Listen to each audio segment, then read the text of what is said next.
Good morning, everyone. Welcome back in SST video session of today. Today we will continue with our first chapter of geography, our resources or the natural resources. So today we are going to discuss some more question answers related to this chapter. So here I am going to share with you the PDF of some question answers. So now question number one is answer the following questions briefly. Question number one, why does land have economic value in undeveloped countries? So the land has an economic value in undeveloped countries because here it is the main source of income and employment.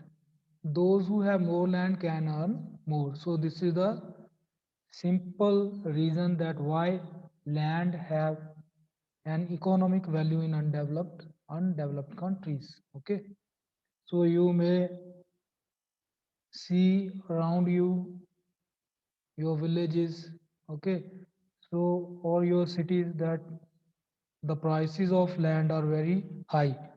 This is just because a lot of things, economic things depend upon the land. Okay, so we are using land as a source of income. That's why its value is more in the countries like ours. Okay. Now, next question is that why do mineral wealth have little value in undeveloped countries? So, mineral wealth, why minerals have a little value in undeveloped countries than the developed ones? So, it is because those countries do not have the required technology and skilled people to extract these minerals and use them for the development of the economy.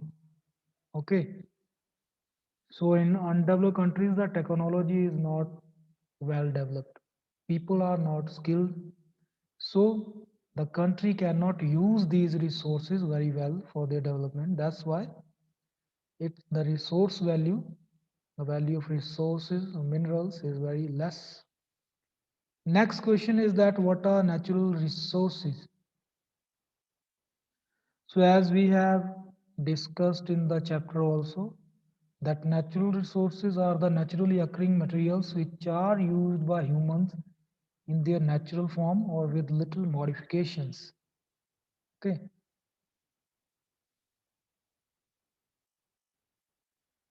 What are human resources? So human resources are the persons who acquired skills, education, and ability to work for the betterment of the society and the economy of the country. For example, teacher, scientist, banker, doctor, etc. Okay, all the skilled people who are better for the country, for the society. Okay, they are known as the human resources. They can help the country to grow both socially and economically. How many natural resources do you use in a day? So this question will be done by yourself. Okay, think about the different natural resources you are using. So can anyone name anyone? You can raise the hand if anyone know any natural resources they are using. Yes, anyone? Raise hands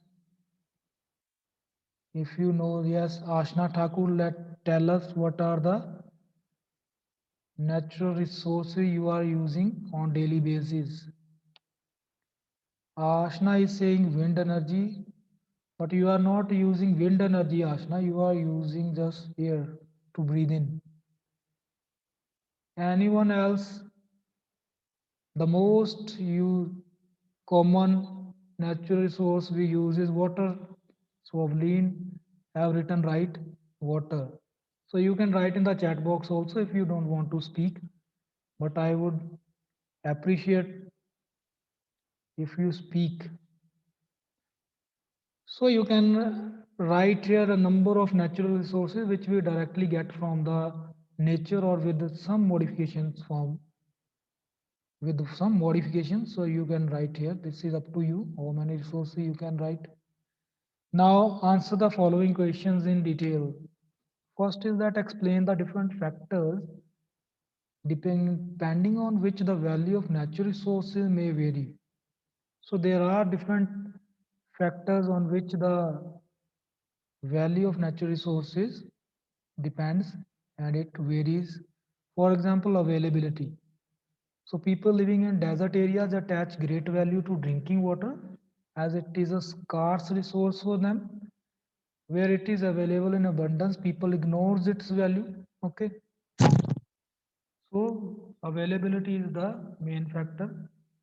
Where it is less available, its value is more.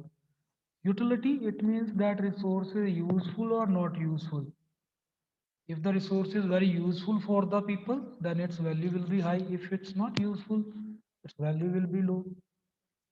Affordability, the people can afford the resource or not, whether it is in the reach of the all the people or not. Second question is that give all the classification of natural resources. So we can classify the resources on the following basis, which we have studied in the chapter also. First, on the basis of renewability. So there are two types of resources on the basis of renewability. For example, renewable resources and non-renewable resources. Second, on the basis of development. Okay, we can divide resources into actual, which we are using right now, and second are the potential. Potential resources means which we are not using because we don't have the technology to use them, but in the near future we can use it with the development of the technology. Next, on the basis of origin. So from where the resources have come or what is their origin, it is of two types, biotic resources and abiotic resources. Fourth is that on the basis of distribution. So on the basis of distribution, resources can be divided into localized and ubiquitous. So localized means that are available in a particular region. Ubiquitous, which are abundantly available throughout the world. Next, we will take question number 3, that differentiate between potential resources and actual resources. So what are potential resources? They are not being used by humans at present. Okay. So their exact quantity is not known. We don't have the technology to extract and use these resources at present. For example, solar energy and wind energy. Second is that actual resources. They are being used by humans since long time. Their exact quantity is known to us. We have the required technology to extract and use these resources. Okay? For example, you can take fossil fuels and hydroelectricity.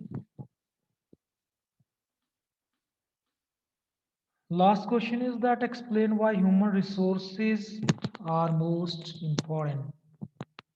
Why human resources are most important?